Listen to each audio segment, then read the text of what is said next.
Right, there's a fresh wind blowing and they say you should test your equipment beforehand.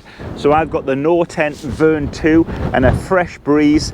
So Nortent say that it's wind stable, but in extreme winds you should use the crossing pole. So we'll try and with and without, and we'll see what it looks like. So I've got some extra pegs and a big hammer.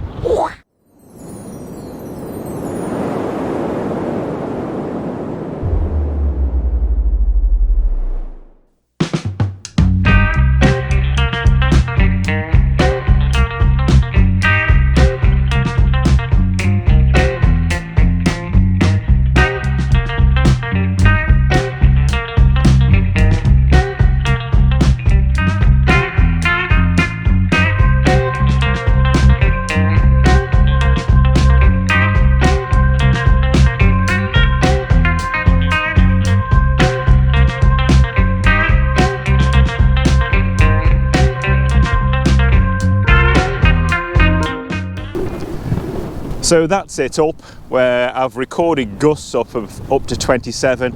Now it's settled down to about 15.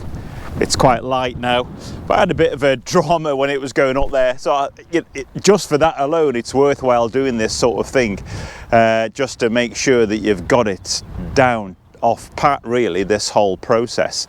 So yeah, pretty pleased with that. So the wind's coming from just here, like a slight side on, real world conditions really.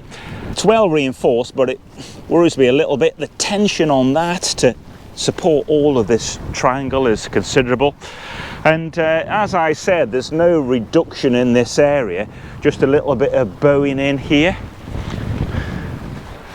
But the actual sidewalls are staying really nice.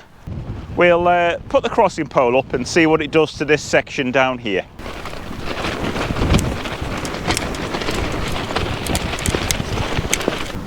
Something I like about the Nortent is that you don't have to thread the crossing poles through anything like you do on the Scarp one.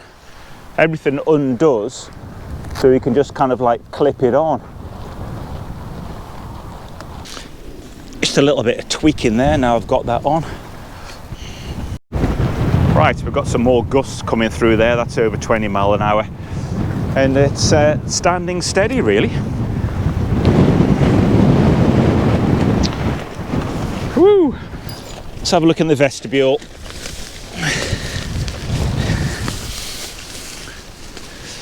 Yeah, so this wind doesn't push this area down at all, just like I thought from my previous early tests and the wild camp.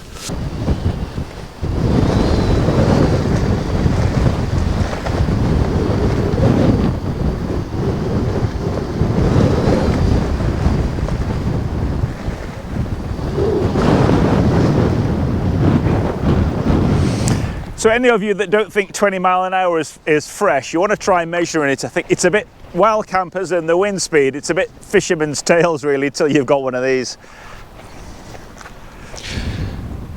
Yeah, the crossing pole seems to be taking some tension off this by spreading the load a little bit, which is a help. We'll take it off and see if that changes the tension in this. Now with that off and a bit more of a scoop through there, I think there's more tension on that. So crossing pole helps to spread the load on the points that have most of the bearing a lot of the force. As I said, that is really well reinforced. Yeah, pretty happy. Yeah, I've learned a lot about this tent in that short pitch and strike. I would encourage you to do the same with your tent if you've never had it out in strong winds. Do it in kind of like reasonable conditions like this, and you'll not have any nasty surprises when it's late at night lashing it down with rain and 30 mile an hour gusts. So thanks for watching.